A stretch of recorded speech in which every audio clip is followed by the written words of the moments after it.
Hi అండి. Welcome to Haribujji YouTube channel. ఈరోజు మనం గోధుమ పిండి బెల్లంతో బొండాలు వేసుకుందామండి. ఎందుకంటే బెల్లం తినటం వల్ల చాలా మంచిది. రోజు కొద్దిగా ఒక బెల్లం ముక్క తినాలి. నేనైతే ముందుగా ఒక బౌల్ తీసుకొని ఒక కప్పు గోధుమ పిండి తీసుకున్నానండి. అదేవిధంగా అదే కప్పుతో కొద్దిగా తక్కువగా మైదా పిండి తీసుకున్నానండి. అదేవిధంగా అదే కప్పుతో ఒక కప్పు బెల్లం తీసుకుంటున్నానండి. స్వీట్ బాగా తినేవాళ్ళు ఇంకొంచెం ఎక్కువ తీసుకోవచ్చు బెల్లము. మేమైతే కొద్దిగా తక్కువ తింటాం స్వీటు, అందుకని ఒక కప్పే తీసుకుంటున్నానండి.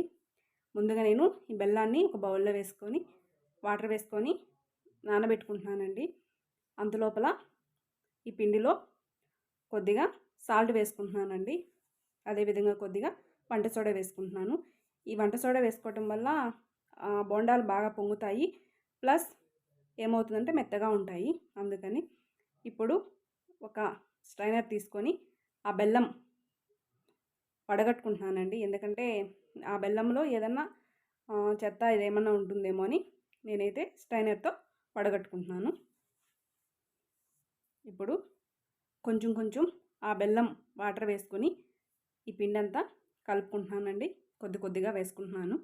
మరీ అంత లూజ్గా లేకుండా మరీ అంత గట్టిగా లేకుండా ఈ విధంగా కలుపుకోవాలండి. ఇప్పుడైతే నేను స్టవ్ వెలిగించుకొని ప్యాన్ పెట్టేసుకొని ఆయిల్ పెట్టుకుంటున్నానండి. ఈ ఆయిల్ హీట్ అయిందో లేదో తెలుసుకోవడానికి ముందుగా కొద్దిగా పిండి వేస్తున్నానండి. చూడండి, ఆయిల్ కాగిందండి. ఆయిల్ కాగింది లేనిది ఎలా తెలుసుకోవచ్చు అంటే మనం వేసిన వెంటనే అది పైకి తేలుతుందండి. అప్పుడే ఆయిల్ మనకు కాగినట్టు తెలుస్తుంది. చిన్నవి వేసుకుంటున్నానండి నేను, ఎందుకంటే అది లోపల బాగా కాలాలి కదండి, అందుకని చిన్నవిగా వేసుకుంటున్నాను. బెల్లము చిన్నపిల్లలు తినకన్నా ఉన్నారనుకోండి, ఈ విధంగా బెల్లపు బొండాలు కానీ చేసి పెట్టినారంటే బాగా ఇష్టంగా తింటారండి. ఎందుకంటే బెల్లంలో ఐరన్ ఉంటుందండి. ఐరన్ ఉండటం వల్ల హీమోగ్లోబిన్ పర్సంటేజ్ ఎక్కువ వస్తుంది. అంటే బ్లడ్ తక్కువగా ఉందనుకోండి, బ్లడ్ ఇంప్రూవ్ అవుతుందండి బెల్లం తినటం వల్ల.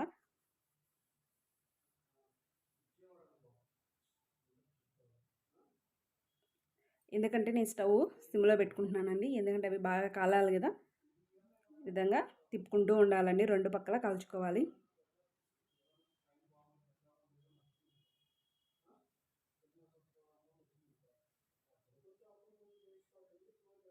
ఈ విధంగా తిప్పుకుంటూ ఉండాలి.